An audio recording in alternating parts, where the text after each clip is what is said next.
Take one.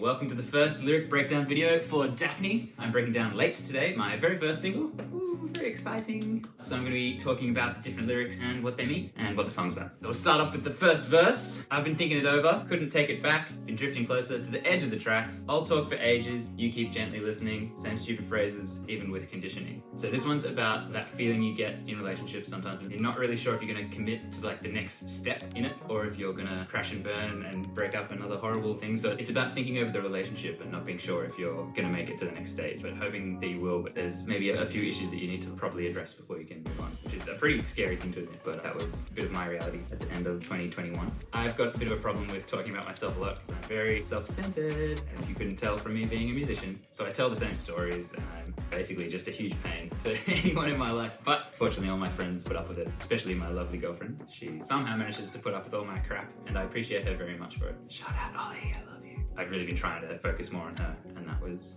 one of the issues towards the end where I was just being basically too self-centered.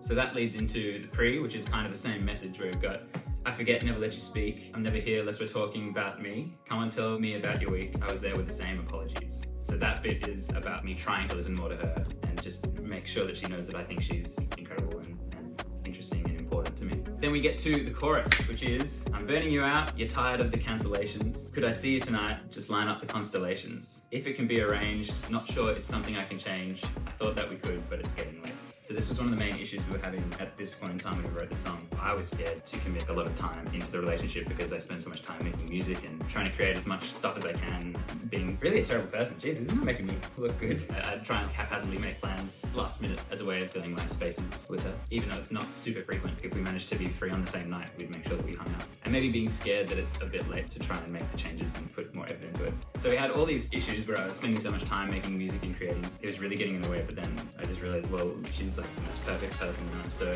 lucky to have her, and I wanted to make sure that I made time so we could hang out and be together. So now that I'm wrapped up in her, that I want to make sure that she's part of my life. So apparently I have an issue where I don't communicate the most effectively I could about problems I'm having, and sometimes if it's a bit cryptic in real life, all the songs that I'm writing will be outlining what the issues are more clearly so she can figure out what's going on with my life at that point. So she's really good at just picking up on little details that I'll say and potentially embellish, because you've got to tell you the story first. That's pretty important.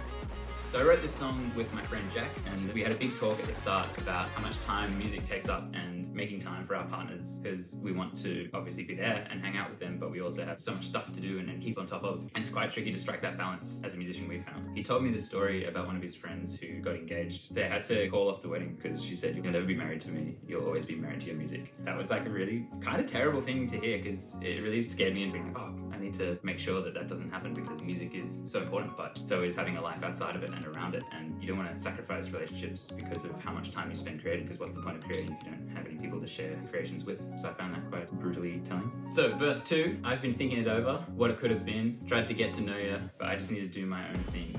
Late at night to be by myself, I know you think that I'm terrible, I know I'm not always amenable, but I still think you're incredible. This is basically an appeal to my girlfriend, saying that I know I'm not the best at all this stuff, but I'm really trying to make sure that it does work because she is so important and so amazing and clever and special that I really wanted to make sure that she knows that even if I'm a flawed human, I still am wanting to be there for her. I'm way too selfish, and flowers don't do shit if I keep repeating every single thing since maybe we could fall in love another time, but I'm not sure that there would even be a slightly okay time. That was really being scared that this is the only option we have. This is the one shot. If it doesn't work out, that's it. You can't expect someone to hold their whole life for you and wait around. If you're going to do it, you have to do it. And I guess what the overall message of the song is trying to come to a realization that it's hard splitting up your time between things that you love, but you have to choose the right things and make sure that you've got people in your life to spend and share and have all those moments together, because otherwise, what's the point?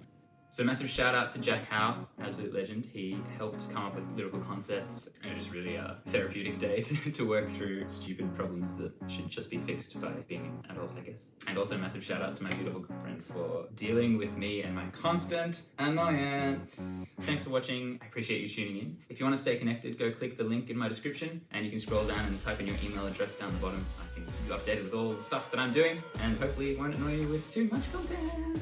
If you want to see more about how it was made or my new songs or whatever, just subscribe and click that notification button, baby.